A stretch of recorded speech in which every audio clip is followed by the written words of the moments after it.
We are here on behalf of the people of Gaza and for all oppressed peoples worldwide. We call on Ojai City Council to honor their word by accepting a full public comment session and vote on a ceasefire resolution in support of H.R. 786. We will not be silenced by the denial of public comment on non-agenda items on this day.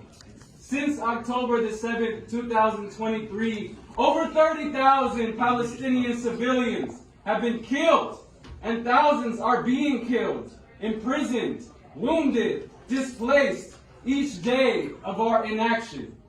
We are directly tied to this war as a city that gets nearly half of our funding from the Crown family, the founders and owners of General Dynamics, the weapons company that sells the bombs being dropped on the people of Gaza.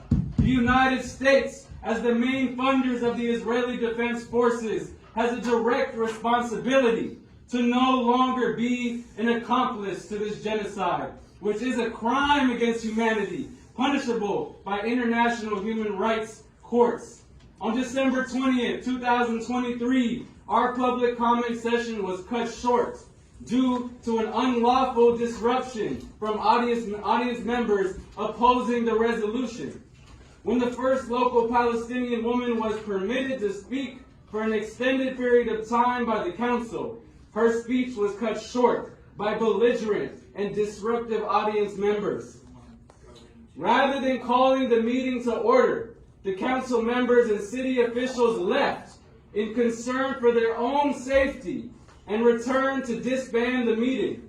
There was no accountability taken for the disruptive audience members. There was no security presence as required in City Hall meetings, and the council members instead took it upon themselves to indicate that the ceasefire resolution itself was sowing seeds of division amongst the Ojai community. As a result, over 40 people in attendance were silenced and unable to make public comments on the agenda item, many of whom represent the local Arab community.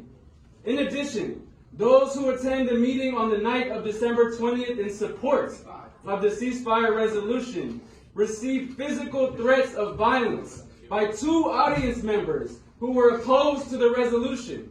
One of those audience members is an owner of a combat weapons company and concealed gun carry license business. This person actively threatened 2 women in the back of the public comment seating section and labeled all resolution supporters as their sworn enemy.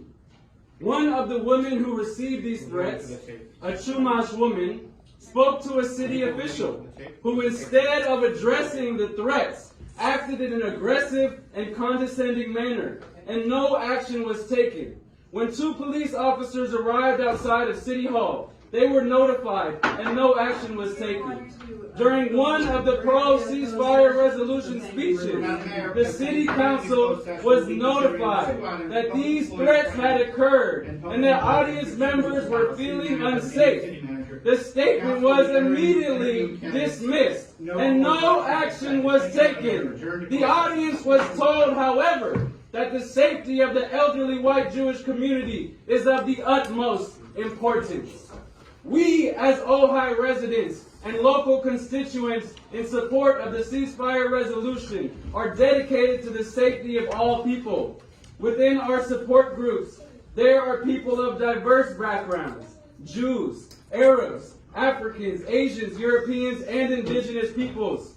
Descendants of people who have suffered from colonization and oppression for generations, even to this day.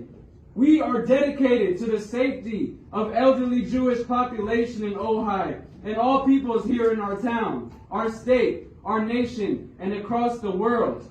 Why is it that when a woman of color or a community of diverse racial backgrounds receives violent threats, that concern for our safety falls on deaf ears? Why is it that our call to support a ceasefire that would enable medical aid, food, and water to be distributed to over 2 million Palestinian people is seen as unsafe to the white community here? The answer is that the issues of racism and Islamophobia are alive and well here in our community in Ojai. The question is, what will we do about it? We call on you to immediately reschedule a special meeting, to take public comment and vote upon the ceasefire resolution in support of H.R. 786. We hold you, as our elected officials, accountable for your responsibility of upholding public safety based on real and substantiated evidence, not based on false claims of anti-Semitism. Thank you. Thank you all for attending tonight. Thank you for hearing our public comment.